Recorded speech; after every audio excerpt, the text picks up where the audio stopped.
Hello, I'm David Uy, Executive Director of the Chinese American Museum, DC, the first and only museum in our nation's capital dedicated to the Chinese American story. Tonight is the second of three webinars that are companion pieces to our Taoism exhibit at the museum. And this session is Taoism Everywhere, the Tao's Influence on Arts and Culture. Mark your calendars, the third and final webinar, Taoism and Cultivation, Well-Being and Medicine, is now scheduled for Friday, March 31st. We have not begun promoting that yet, but just mark your calendars and you'll probably start to hear about that early in March. This evening, we briefly recap the rich philosophy of Taoism covered in our first webinar, but we'll turn our attention to Taoism as a foundation for major classical art forms in China and East Asia. And it really is a fascinating look into how Taoism has really shaped many art forms. So let me start just by introducing our moderator and a good friend of the museum, Dr. Yinong Chong. A leading life transformation and wellness coach, she combines the best of modern Western science and Eastern wisdom and practices to help people achieve breakthrough innovations in health, happiness, and life. Dr. Chong is a Mayo Clinic certified wellness coach. She earned a PhD in sociology from Arizona State University. She has her MA in journalism from the Chinese Academy of Social Sciences and a BS in English literature from Beijing University. She also holds a graduate certificate in research methodology from the University of Maryland and was a postdoctorate fellow at the CDC's Epidemic Intelligence Service. Yinong, welcome, and we look forward to hearing more about our panelists. All right, thank you so much, David. Allow me to share the slides, please.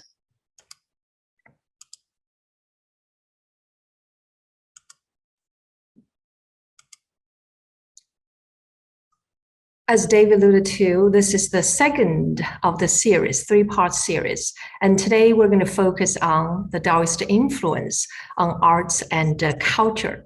And today with us, we're very honored to have two distinguished scholars and also practitioners of Taoism. First is Livia Kohn. She's a professor emeritus of religion and Eastern Asian studies at Boston University, specializing in the study of Taoism. Also, what's being very special about her is she's been so prolific in producing all kinds of works, either original writing or edited works in Taoism, very early in her career. And also she's a multilingual scholar as well, translated works from German, French, Chinese, and Japanese, which is truly extraordinary. So today we're very happy to extend our warmest welcome to Livia Kohn, Professor Kohn. And the second panelist actually is Deng Ming-Dao, and he himself is also an author, artist, philosopher, teacher, and a martial artist. And also he's actually, in his name, you had Ming-Dao there. If you ever know the characters, Dao is the same word as in Taoism. Ming could be bright, light, it could be understanding, comprehending. So his given name already had illuminating Dao, understanding Dao from the birth. Okay, and also he's a very influential writer as well, well known for his 360 Tao, for the daily meditations, everyday Tao. So indeed, welcome two of our very distinguished panelists. Before we go into any heavy conversation, I'd like to keep it light first. I would like to ask our first panelist, Livia, what drawn you in Taoism from so early on? What is it that got you attracted to Taoism? You're still muted, Professor Kohn. Okay. Thank you so much for having me. I'm very happy to be part of this presentation and this discussion today. I was born and raised in Germany, and I was interested in Chinese studies and Chinese culture from an early age. I had some high school electives on China that sparked that interest. And then I became an exchange student in 1976 for 1 year to the University of California at Berkeley. And at Berkeley, there was Professor Edward Schaefer, and he was teaching classes in Taoism. And I just was very fascinated. And the thing that fascinated me most was the question of immortality, which was the ideal of Taoist salvation, the Taoist goal, ultimate goal in life and beyond life. And in those days, in the 70s, there wasn't a lot of literature on this. And so some people were saying, oh, the Chinese, the culture is so amazing, and classical Chinese is so sophisticated, and they're such intelligent people. But then on the other hand, I would be reading, I say, well, these Chinese are really dumb. I mean, they believe that you can live forever, and obviously you can't be living forever.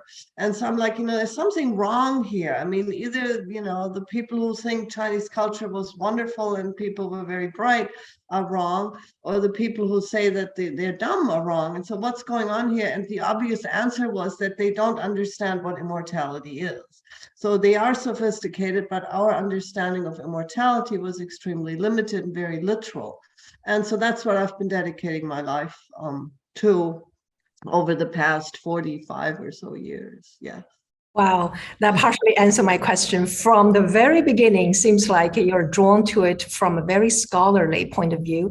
Yes. And that also made you a very great bridge between the East and West by not only translating so much, but also provided so much scholarly work in bridging. What about Mr. Deng? And do you have any family influence? Did you grow up doing martial arts?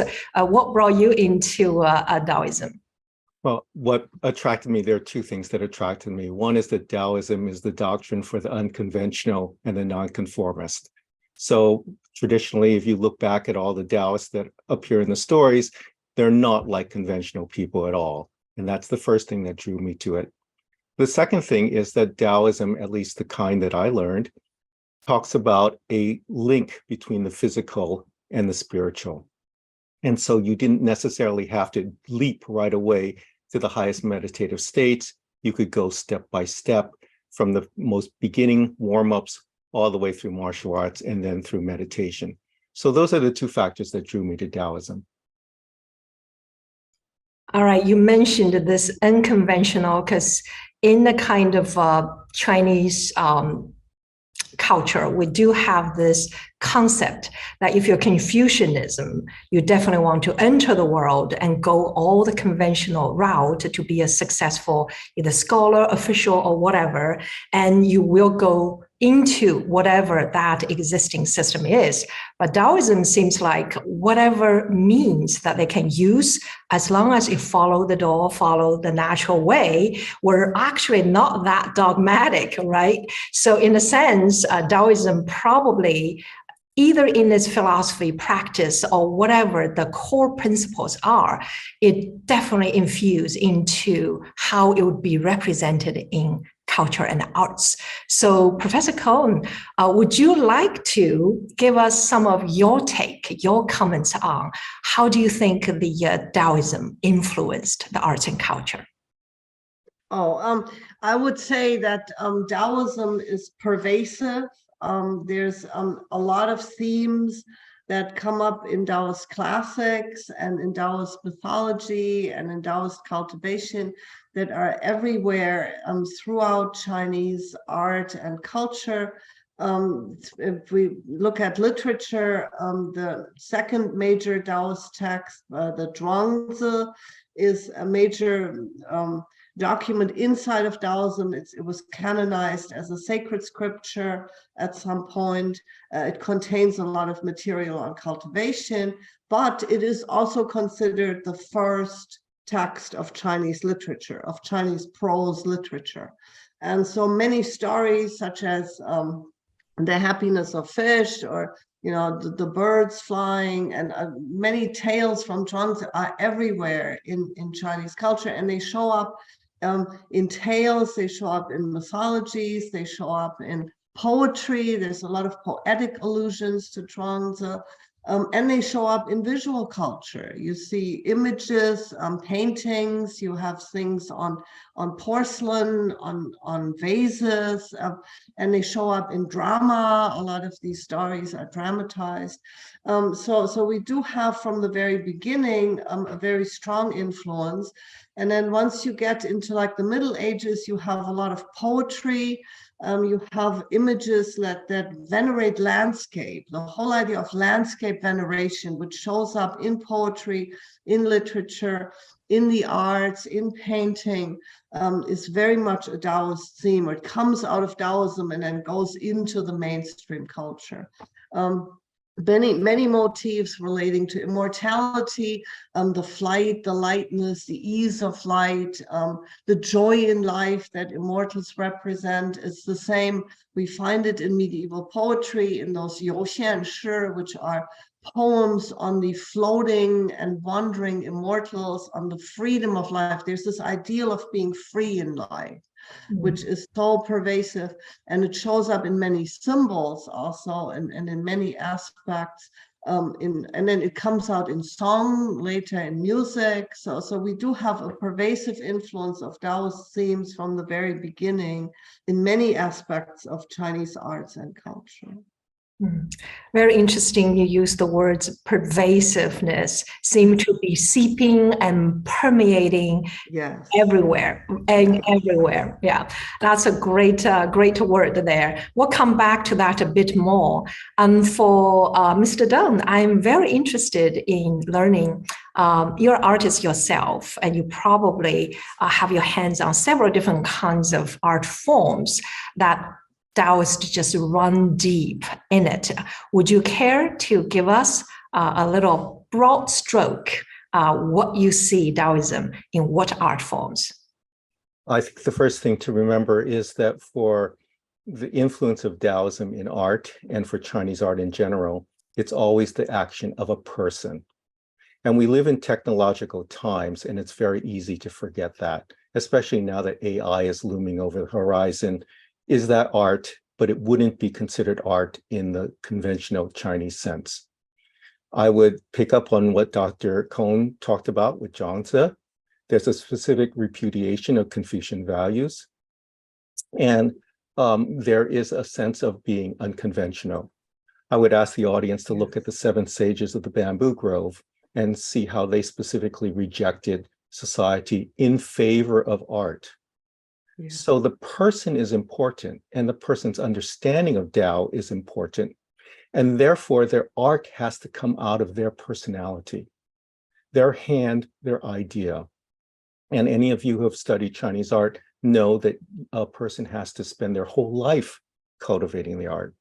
It's not a matter of, did you get one good painting? You're supposed to keep going. And that sense of cultivation is a kind of Tao, is a kind of following. So you've heard about emperors who had scrolls buried with them, right? They valued that art so much, but that art is the product of a complete person who devoted him or herself to Tao. Wow, I love some of the comments there. The unconventional part of it, in a sense, a lot of the characters in Chinese literature, let's say, are quite memorable because of that rebelliousness against the status quo, against that unjust world. For instance, the wuxia story, the warrior heroes, and really they symbolize kind of the Taoist figures and their philosophy. And I would love to actually, since we're here, ask each of you to give a few examples. Either they are the Taoist writers, painters, calligraphers, or they are the figures portrayed as a Taoist person that's very, very attractive, intriguing to you personally. I'll let Dr. Kohn go first, please. In being myself a woman, I'm interested in Taoist women figures. And so we do have some very important female characters in Taoism that have influenced the culture. One of them is the Queen Mother of the West, who's a very ancient figure, was a goddess who was described in literature, who shows up in poetry, who is a revealing figure in a lot of classical tales, who has been depicted numerous times in art, and she's also still venerated actively in temples, but her influence is pervasive again, is widespread in the culture. And she is the representative of the yin principle, the female, the feminine principle, but she's not just like in the Tao Te Ching, yin is associated with like being weak and soft and meek, and there's nothing weak and soft and meek about the Queen Mother of the West. She is a very powerful figure. She's in charge of all the immortals. She has huge powers. She manages from her major palace on Mount Kunlun. She manages the immortals and is in charge of the peaches of immortality that grow in her garden. So which is another theme. I mean, the peaches is another wonderful theme that shows up everywhere in literature, in songs, in art, in tales. So that's a very inspiring figure to me personally, and also and in her exploits, she's very interactive and also very proactive, and she's in charge of things, but without losing her softness, her female touch, her fluidity. So in a lot of ways, she's a very good representative of Tao, and I find it very inspiring. Okay, so that's a Xi Wangmu, right? Wangmu. Yes, Xi Wangmu. Okay. Xi Wangmu. That's Mother of the West. I just wanted to remind people that they can answer or ask questions through the Q&A feature. And so a few questions have come in, so just keep them coming. We'll try to get to them at the end of the program. At the end of it, sure. We will do it either by raising your hands and talk, and then we can also take your questions in the Q&A section that you can type in. That's the Xi Wangmu is the very person who sent the Monkey King down into the world. Right. Because he stole her peach of longevity, right? Okay. And what about Mr. Deng? Who is your favorite, or who embodies the Taoist hero to you? Well, I don't know that there's any living person. The closest would be maybe Chen Tuan, who was a Taoist on Huashan Mountain. He was famous for his sleeping gong fu, if you will. He also invented the martial arts 6 harmonies, 8 methods, and the exercise method called the 24 exercises to the 4 seasons. So I would point to someone like him, who you can see him depicted in paintings. There's a famous Japanese painting of him, very eccentric, but a kindly old man. And I think that's the idea of being a recluse, of following Tao, of being creative, of going your own way. I think those are all excellent kinds of examples of what we should follow. Okay. And Chen Tuan Laozu, that's the person Dr. Mr. Deng is referring to.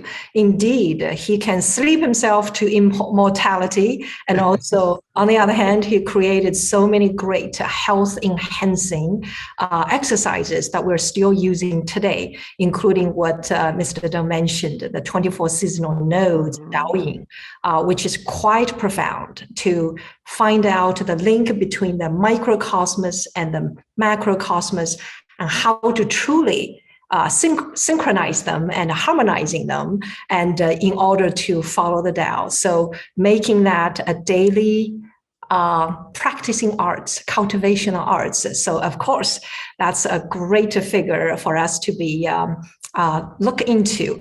Now, next, I really would love to ask, in your statement, story, analogy in a very everybody can get it type of way, what would you say Taoism is to a modern day person?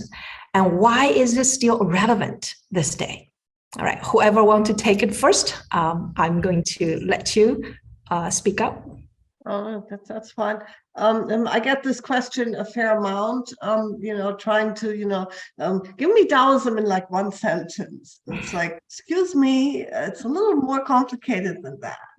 So, however, when I explain it to me personally, Taoism is the way of relating to qi.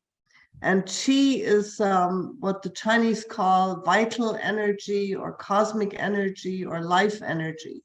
And the understanding is that Tao is the sort of creative power at the root of the universe, but then as creation proceeds, it manifests in this vital energy, in this qi.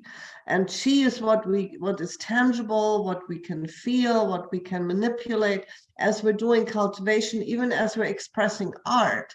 Art is an expression of qi. It is of our personal qi and the universal qi and the environmental qi. And so everything that exists is like a form of energy. And a lot of this is, of course, very close to modern quantum physics. And I do have a book called Science and the Tao, where this theme is explored in some detail. So the more the modern science comes into the quantum mode, the more we get closer to the Taoist understanding. So it's relating to the world in terms of energy flow, as opposed to solid entities and stable manifestations and rigid patterns. It's a constant dynamic. The Tao is dynamic. And so as you're moving through life in everything you do, from the food you eat, through the house you have, through where you're placing your furniture, like in feng shui, to the artwork that comes into your life, to your own creative expression, those are all forms of qi. And the more you can see life as a dynamic flow, the easier it is to find your own unique and unconventional path. And so it's extremely relevant in today's world, where especially now that, the quantum thinking is really moving into the forefront, this idea of connecting to Tao is very, very important. All right, I'm going to hand that immediately to Mr. Deng, because there's a great energy flow in there in the Tai Chi form. So go for it, Mr. Deng. I have a 3-word answer for you. Tao is movement. Yeah.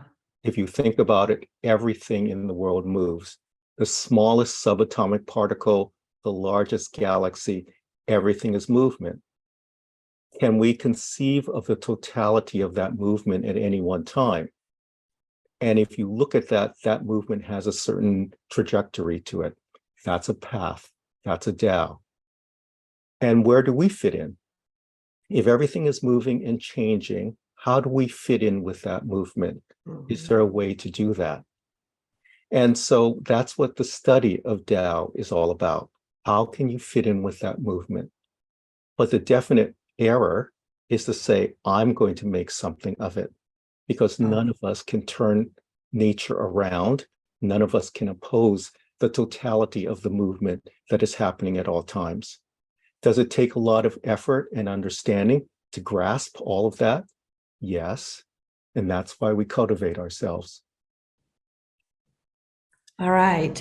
I love the way you two are approaching it. There's no academic definition, because Lao Tzu said that the Tao that can be told immediately, if you want to use language to frame it, that's no longer it, right? Right.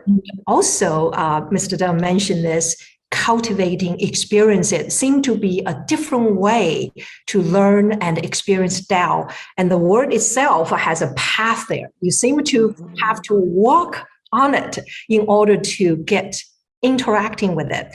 I also love the part that, Livia, you mentioned, this very advanced concept in the very old cultural concept that seldom has a real equivalent of it, this qi. And then this yin and yang movement then some text you can find the Tao is yin yang, but without that interaction and movement, yin and yang wouldn't turn on to create 10,000 things, right? So all of these and seemed we could take from any entrance and get into the Tao and have it related to our life and help us better to realize our own selves in it. It doesn't have to follow any society or other people's path, but rather, as you say, create your own unique path and creation.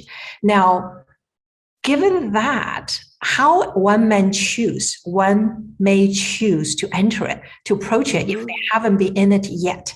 Any advice for that? That's another question that I get every so often. It's like, oh, I would really like to get involved in Taoism, and can you recommend like a monastery in China on some faraway mountain that I can apply for? And usually my immediate answer is where do you live? And then I get, wherever it is they live, Toronto, San Francisco, Atlanta. I say, well, go on your local website, and find a place where they practice basic qi exercises.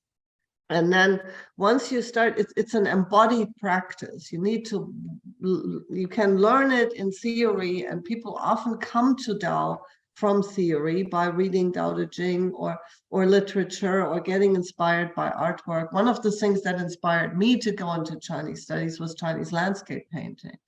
I was just so fascinated by these. But then that's sort of, brainy and it's in your mind. But then when you actually start to want to enter the path, you need to do it where you are. And the Taoists have a saying that when the student is ready, the teacher will appear.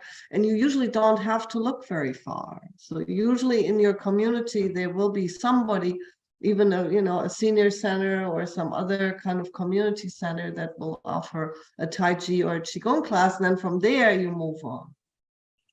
Tao is pervasive. Tao is everywhere near you, absolutely. So you don't need to go to the mountains. Now, Mr. Deng. Eventually, you can go to the mountains if once you get. If that's on your path, right? Correct. If that's on your path. And Mr. Deng, what's your advice to people who say, "I want to learn more or do more Taoism"? Well, I would concur with Dr. Kohn. I think you can start easily with a qigong or taiji class. I do think it's important to look at the philosophy because some people just want to do physical and they don't care about the theory, and vice versa. You really need to do both. If you don't understand the philosophy, you're not going to get the exercise, the richness of the exercise, the thought behind it. And if you don't do the exercise, you might not really get the kinds of states of mind that you really need to embody the philosophy that you read. So I would agree with her and urge everyone to do both the physical and the philosophical. So it seems like the body needs to be ready in order to even contain, entertain, attain, retain whatever enlightenment you get from seeking the Tao. The next question, Mr. Deng, I know you actually, in terms of pottery, have your hands on it, maybe also painting and martial art. Any of these forms, do you have anything to share as sort of an experience that people can draw their own lessons or their inspirations from? I'm going to tell you the most profound lesson. And I grew up in a pottery studio. My mother was a potter. And the most profound thing I learned was the importance of process. If you make a little bit of a mistake when you first have that ball of clay, like you leave a little air bubble in it, it's going to blow up later in the kiln. And it doesn't mean that everything you make is going to be successful. There were many times that I saw my mother just throw a pot back into the bin to dissolve again because it wasn't good enough. There are many times that I saw her discouraged because the whole kiln blew up and ruined everything. But she never gave up. She went back to work. And people want to be creative, just like they want to be Taoist. But you have to have that persistence, and you can't be discouraged by problems that come up. Yeah. Problems are going to be part of the process. Yeah. And remember, I said that the Taoist and the Chinese view is that it's a person who does the art. So you can't let your heart sag when you have problems, and you will have problems making art. But we have to keep going day by day. I'm very touched by your mom's story. Actually, in a sense, it's kind of a national and cultural character of the Chinese people in everyday life. And they are not afraid to put their hands and feet in the dirt and work day in and day out until they get it, until they become a wonderful craftsman, until they become a master, where they can absolutely be one with whatever they do so effortlessly. So thank you for sharing that story. And for you, Livian, any of the art forms, you mentioned the landscape, so I would like to zero in a bit. So in a sense, the Chinese landscaping painting always have that certain ambiguity and symbolic side of it. Also, it has a lot of, as you say, the spirit and qi behind it. As one of the things we pursue. We want to see the qi of it, the quality qi in it. And also that painting always leaves plenty of space to imagine, to fly, and they never make it so full. And any of these characteristics actually are Taoist influences. Yes, most definitely. It's a manifestation of qi and also a manifestation of Tao. And in the in the classical landscape paintings, the landscape is big and the people are very, very, very small, and the houses are very small. So human beings really, it's this, and that's goes into philosophy. These human beings belong to nature. And so nature surrounds human beings, nature supports human beings. Human beings have to find their, or have their place in nature, and they have to follow this place. And it should not be, there's no, it was Buckminster Fuller who said there's no straight lines in nature. And he's right, if you think about it. And there are no straight lines in Chinese landscape paintings either. Maybe just a little bit when there's a little house somewhere. But the rocks have power, the trees have power, the clouds have power. Sometimes there's a waterway with a little person in a boat. So all of this is extremely, it's dynamic. There's always movement there. You see the trees grow and the clouds float by and the waters flow and people moving in some cases. And there's also this there's a completeness, and yet parts, interactions, the yin and the yang that flow together and that move and that create this dynamic power. And so it's very inspiring. And so the landscape paintings and also poetry that goes and uses these images of trees and of clouds and of, flowing things, it just gives that feeling of, again, that feeling of lightness, what Zhuangzi called xiao yao you, the free and easy wandering, this sort of moving along with things, which is, so you don't have to carry the world on your shoulders, you need to adjust to the world. Yeah. That's interesting. One is we make us, the humans, part of nature. And two is actually we're using it to really liberate that heart's energy and let it be fully expressed in a way. Yes. Yeah, that's and for Mr. Deng, I know you're a martial artist yourself. Do you also love wuxia movies, or in your own practice of the martial artists? We have a lot of lovers, a lot of fantasy lovers of the kung fu movies.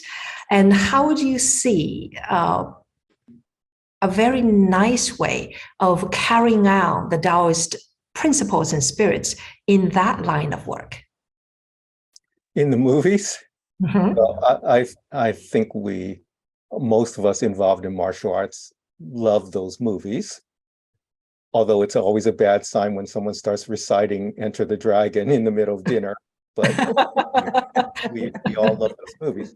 But I think you want to look at them carefully, and you almost always, the theme is someone is an underdog.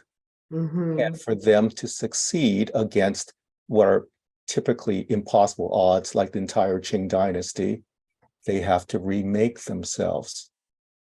And Yeah. that's what's so appealing about those movies. Yeah. Someone remakes themselves and they are willing to give themselves for honor. That's what's beautiful about those movies.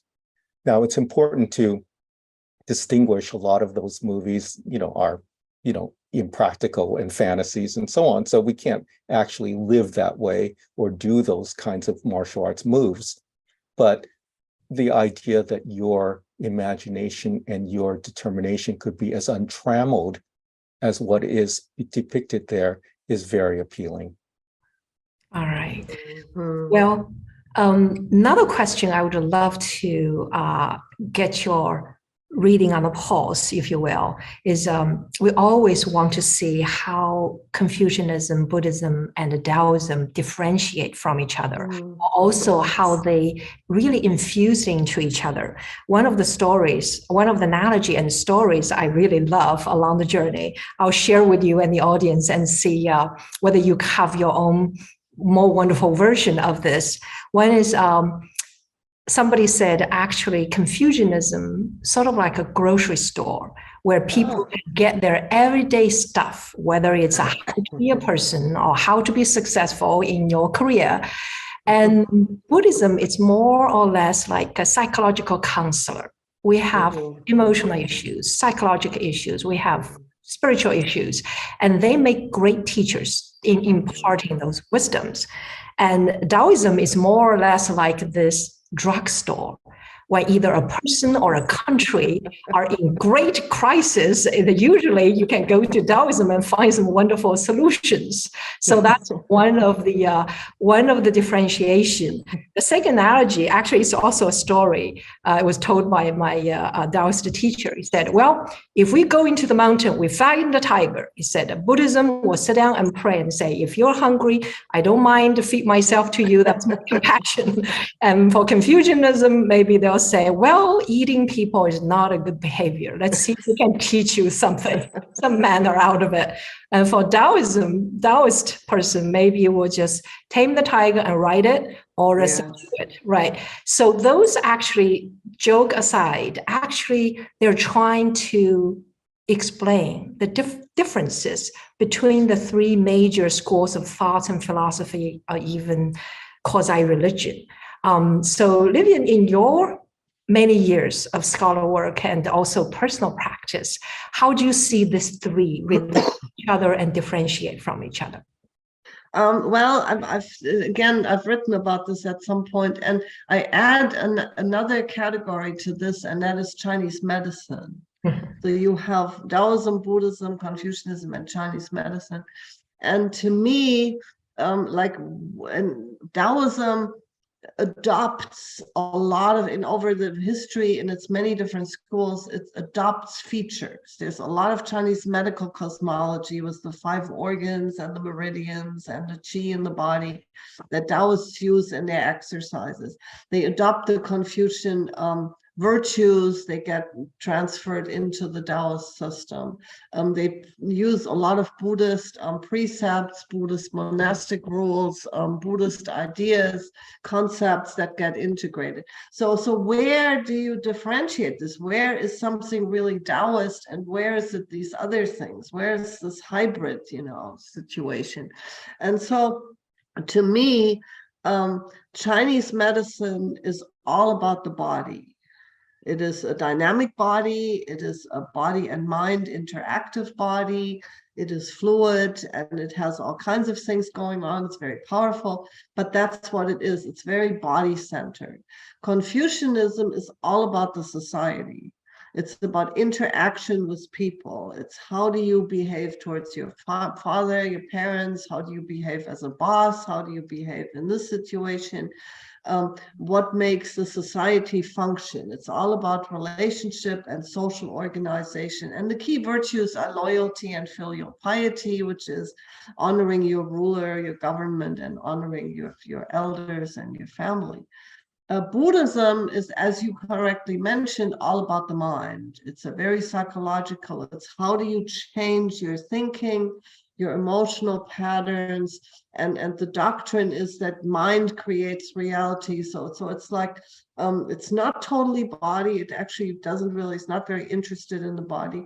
It is sort of, Buddhists get away from society, but they're really into this whole mind transformation.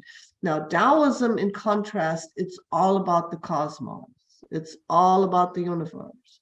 So you're transforming your body with the help of Chinese medical techniques, but you're aiming for a cosmic body, a body that's a microcosm of the universe, where deities live in the body and the stars are present in the body. You work in society, but it's the social relationships. It's because it's an expression of something cosmic. You transform your mind, but then into a cosmic dimension. So everything Taoists do, it may use the techniques and it may find the same kind of fields of the other areas, but everything ultimately is about your personal relation to the universe. Mm. Wow, that's so well explained. In a sense, it's true that for Taoist cultivators, that returning and merge with the Tao and Yes. become sage immortal, so you're no longer ordinary human beings bound by the three-dimensional Yes. natural law, seem to be always the highest goal there. And thanks so much for that. And Mr. Dunn, for you, the three, how they relate to each other and how they differentiate. Your opinion, please. Well, speaking of paintings, the audience might be familiar with a famous painting called The Vinegar Tasters, and it depicts Confucius, Lao Tzu, and Buddha around a vat of vinegar, and each one dips the finger in to taste it. And Confucius says it's bitter, and Buddha says it's sour, and Lao Tzu says it's sweet. Now, of course, it's the same vat of vinegar, but they have a different point of view about it. I would point out the fact that Confucian doctrine pervades all of Chinese culture to this day. And all the terms that we learn about Confucianism in theory, in college classes, are all the same words used to scold children. So it's definitely there in everyday life. But Confucianism is about acting properly. And we who are Chinese children were told, act this way even if you don't feel that like it. And the Taoists object to that. It's not that they're not aligned with those moral principles, but they would have you be that way as a spontaneous part of your personality, not out of obligation. In my opinion, the one element that Buddhism emphasizes where the other two don't is compassion. It's true that Confucianism speaks of being humane and Taoism speaks of mercy, but I think there's a much greater emphasis on compassion in Buddhism. And that's why I think all Chinese learn from all three doctrines. And we all know that you're officially a part of a particular organization, Chinese feel very free to combine elements of all three doctrines. Okay. All right. I can go on with this for whole night long. But since we have a lot of hands and questions there, I would love to give our audience sufficient time to get interacting with you too. So I'm going to wrap this up with one last question. So we talked about the influences of Taoism in arts and culture, mostly related to the eastern side of this world. And are there any of the traces of the Taoist influences on Western culture and arts as well? We can make it brief and but maybe interesting to our audience. And Livia? I would think we're seeing an increasing influence of Taoist arts and practices in Western culture, in Western countries. Things like feng shui, where you start to be more careful with like what kind of objects you place in your house, what kind of paintings. People are a lot more aware of the dynamics of objects. And then Taoist kind of artwork, which it's sort of, it echoes some of the more abstract modern Western art. is pervasive. You do have more, a lot of the poetry has moved away from, set rhymes and rhythms into freestyle things. Those are all things that may not directly come out of Taoism, but that do have a Taoist feeling to them. So we do have, I see quite a bit of Taoist presence in Western culture. Okay. Mr. Deng, for you, what did you see? So I think if you look back in history, a lot of Chinese ideas and Taoist ideas migrated into Western culture because of the Jesuits in China. And we know that Leibniz, for example, was influenced by seeing a picture of the hexagrams of the I Ching. And we know that Taoism was a big influence on Carl Jung. So I think some of those ideas started coming in. In poetry, we know that Chinese poetry really influenced the beat poets, for example. Yes. And I think a lot of that came in that way. And a lot of Westerners became interested in Taoism because of reading beat poetry. Right. So some of these ideas, I think, have been with us for centuries. And also just the whole naturalistic idea of Taoism is now finding more of an echo in contemporary life because of global warming, because of our need to get back to nature. Yes. So I think those ideas are there and they're going to be helpful to all of us. All right. Well, despite short, but it's a wonderful conversation so far. And let me turn into some of our questions from the audience. There are a lot of questions that I think pertain more to the first webinar, but I think maybe we can still unapologetically address some of them. But one that I did see that perhaps is more relevant is says, can we discuss Wu Wei, effortless action and art? Okay. Yes, there's effortless action or non-action is closely connected to the concept of Ziran, which is naturalness. And so it is what Mr. Deng was talking about earlier, how the individual person expresses himself or herself through a particular artistic medium. And there needs to be a certain degree of effort as you're learning the techniques, but once you have mastered the techniques, it becomes a flow. It's a spontaneous flow of personal expression. So where your personal energy finds its way into the artwork. So Wu Wei as effortless action is something that is nature in itself has that. So nature does not weigh. The winds do not have like a committee to decide whether they're going to blow from the west or the east. They just do what they're doing. And so human beings get to this point in art by becoming very skillful. So there's a spontaneity that urges people into a certain direction. Then there's a period of effort and learning, and then it becomes effortless, where you become what I call skillful spontaneity, a state where you're like almost in a Zen absorption kind of state, and the art just flows out of you. All right. So Wu is not doing nothing. And right, it's definitely not doing nothing. Okay. No. All right. And Mr. Deng, would you like to add to that? Well, I'd like to support that and emphasize, yes, it takes a lot of effort to get to the point where you can be effortless. And I think if you wanted to have an analogy, it's comparable to someone who's studying to become a concert pianist.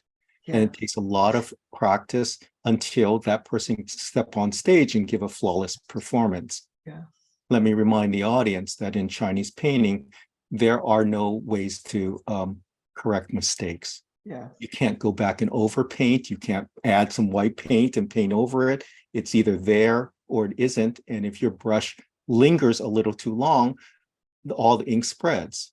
So the moment of painting has to be a flawless performance. Yeah. And that kind of Wu Wei is the result of your long cultivation. Okay. And David, I'm going to invite you to keep fielding the question because you are in charge of both. So you know what's the flow of one to the other. So here's a comment, not as a question, but I see Tao influence in Ursula Le Guin's book Lavinia, and I was thinking earlier, what are some surprising things are in arts and culture that maybe we even see here in the United States that really has a Taoist influence that some people might be surprised by that? What you mean? People are surprised by some Taoist influences? Yeah, maybe that it's not as obvious, but that you've seen. Well, I haven't really looked too much. But Ursula Le Guin is a good example. I mean, even her other works, the trilogy, and there's a lot of Taoist themes in there. And so, if you start looking for it, you will find Taoist aspects in many different dimensions. Well, since we're talking about art, you might want to think back to the Yes. 50s and 60s when there was abstract expressionism and action painting. And so there, the gesture was supreme. And so that relates to what we were just talking about art. It's the performance of the art at that moment. It's the artist's gesture. Yeah. And we've turned away from that, but that's a moment in which you could see an alignment between traditional Chinese painting and Western painting. So it seems like that spontaneity, what Livia just mentioned about, it's also expression of your qi and energy. After you cultivate it for so much, you not only have that energy will move freely, expressing itself, but also open up a lot of channels for you to connect with whatever you are portraying, whether it's nature or a person or art form. So that second nature kind of intuitiveness to connect with your objects and seem to be also very Taoist. And movie-wise, I thought when I saw how they train the Jedi, and that's definitely Taoist way to train. Right. Yes, that's you train the Taoist warrior. Star Wars. Yeah. Well, someone has asked, what wuxia films would you recommend to American audiences to introduce the topic of Taoism? For example, Ang Lee mentioned that for his film Crouching Tiger, that he was very influenced. Yeah, that he was very influenced by Taoism in the film. Yes, I agree. That's a good example for that. Look up a movie from the 70s called A Chinese Ghost Story, and there's a Taoist in there. And so take a look at that one. And if you're big on the TV series, there are quite a few good ones nowadays, modern ones. One actually is on, two of them actually on Netflix. One is called Word of Honor. The other one is called Untamed. They're quite Taoist, but done by young, very, very young, from writer to the actors. And they're a different generation. They're very, very Taoist compared to our generation. Have you come across Western entertainment, I guess, as a product of Hollywood that really misrepresented Taoism, or that really misunderstood what they were they should have been interpreting? Well, yeah, I mean, some of those themes where the magic flying person, and they've got all these amazing powers and things. It's a little over. I mean, the top, but it's in the tradition. I mean, you do have I wouldn't say misrepresented, but it gets a little extreme at times. Yeah. For me, I see a lot of a Zen Taoism mix that they kind of blur the tradition where it's from. Yeah. Right. I don't want to say it's mischaracterization, but a lot of people are ardently interested in the Big Lebowski, and they think that that has a lot of Taoist themes in it, and there even has been a book about it and so on. So, and of course, we've already mentioned Star Wars. So I think those themes pervade movies like that. I think there's more than one comment on this. The recent movie, Everything Everywhere All at Once, has great examples of Taoism. I think there was someone that was referencing earlier the qualities of the underdog, but also that love can overcome and even succeed where violence cannot.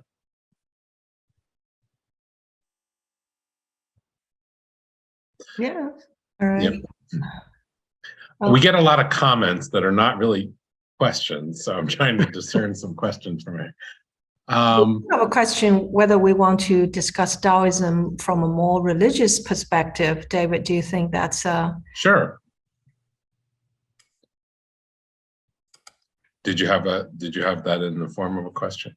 Yeah, it's in the form of question in the Q&A. I was wondering whether that's well dressed in the first one, or shall we spend a few minutes on that as well? Sure. I think there are no rules here. I think if something crosses back over to the first webinar, if that's something that the audience would like to discuss, I think there's no problem with that. Okay, we'll start with Olivia. Well, what is the question? Question was, can you talk about Taoism from the more religious point of view or perspective? Well, it's a more religious perspective would mean, we talked about how you need the cultivation part, which is sort of your own mind and body, and you need the philosophy part, which is the theory part.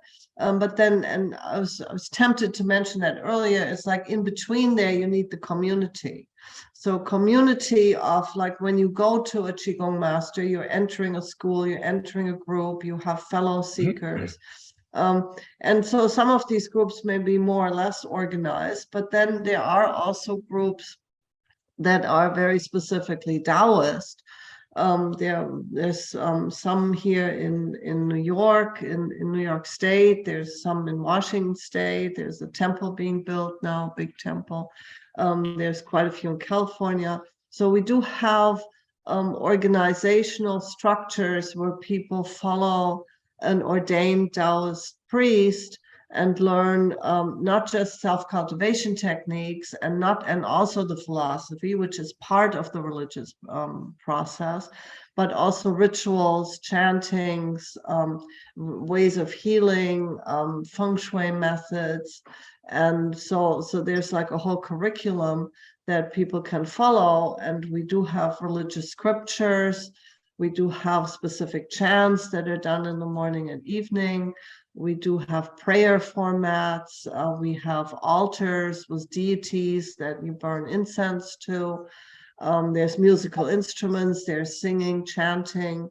So those are all things that form part of the Taoist community. And to be a really full Taoist, you need all three. You need the thinking, the cultivation, and also the community. Mr. Deng? I just want to remind the audience that Taoism is polytheistic, it's not monotheistic. And so that's a crucial distinction when you're looking at Taoism from a world perspective. Mm-hmm. And the question is then, what is the role of devotion? And just as I've happened to follow a path that is physical, qigong and so on, the religious people would say that's all subsumed in religious practice, that chanting is a kind of qigong, that worshiping the god is a kind of absorption and so on. And so every Taoist has a personal altar, and that altar will have a god or several gods assigned to that person. That god has to be consecrated to that person, and your devotions there become a kind of link to the Tao. So if you can't quite conceive of the movement of everything all at once, there's a person that can help you with that, and that is the God that you're praying to. The other notion that might be unfamiliar to people is that Taoism has, quote, gods that were once real people. And so there are a whole class of gods that are deifications, elevations of living people, and people don't seem to be terribly upset about that. So it's a completely, different approach to religion from the Western side. And I think the differences are well worth studying. That's true. That is one of the very distinguished differences when I studied Taoism in relationship to religion between East and West, is that as Mr. Deng has said, we have gods and deities, but many of them are cultivators that reached the state of divineness or state of super being. And there's no super being outside of us in charge of our life and fates. And we just need to turn our faith over and we'll be saved. That's never the case. You always have to do the internal work. So for that, I was wondering whether also as a religion, why it's not even organized until much, much later on, probably complete reality stage that they modeled after Buddhism in a sense. Otherwise, Taoism in the early stage, there's no community per se as an organized community, correct, Livia? Well, no, not really. The Taoist, the earliest Taoist community goes back to about 140 of the Common Era, so that's later Han Dynasty, and we do have Lao Tzu, who is the alleged author of the Tao Te Ching and was associated with Tao as a power. He started to be venerated as like the patron saint of this kind of Taoism in the early Han Dynasty, and then by the later Han Dynasty, he had been identified as a creator deity. So there is Tao as a potent deity, and this deity would then appear to seekers in trance. And then these seekers in trance, some of them would receive very specific messages and then start cults. And so Taoism is a revelation religion and later it's Lao Tzu is one of the key revealing figures, but later you get others. So you do have continuous ongoing revelations where people go into trance and connect to these figures and then get advice and get rules and get healing methods. And like some of the techniques that are being practiced are also supposedly go back to these kinds of what we would call channeling today. So they already knew how to use Wi-Fi. Yeah. In different kind of state of consciousness. Right, it's a different form of Wi-Fi. That's right. Yeah.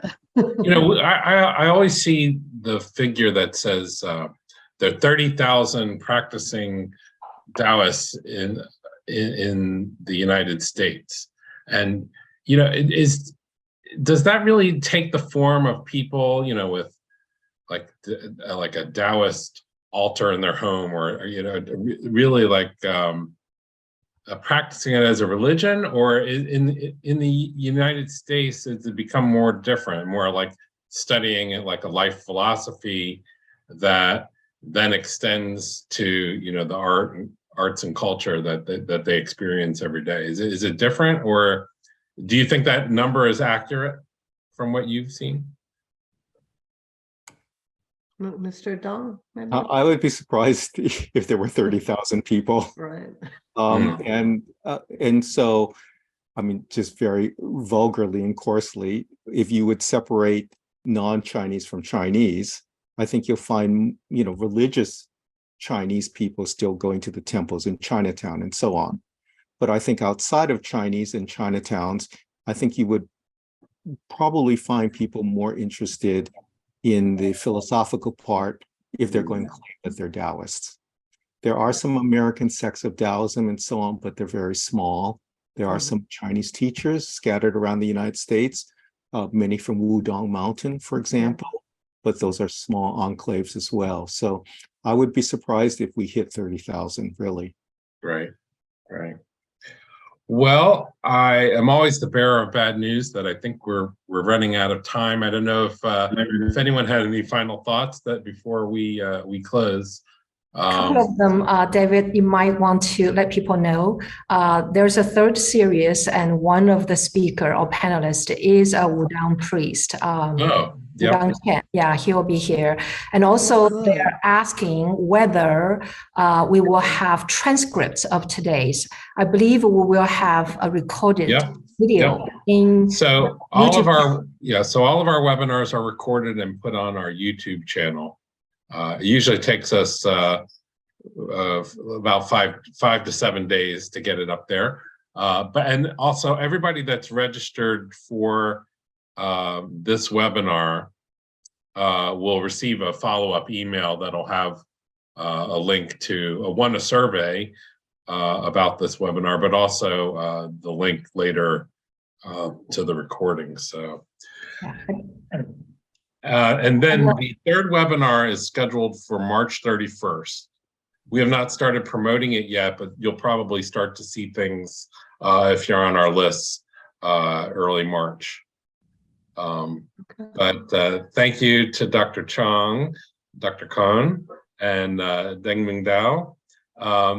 Be sure to, if you're in the DC area, come to see our Taoism exhibit at the Chinese American Museum, DC. It'll be up through April, unless there's some extension of it. But thank you so much for everyone joining us, and thank you for your time. And thank you. Yep. I'd like you, to everybody. thank my Thank two you. panelists. It was indeed a great pleasure It and was very good. a Thank you. lively conversation. Yeah, thank you all. Thank you. Bye-bye. Right. Bye-bye.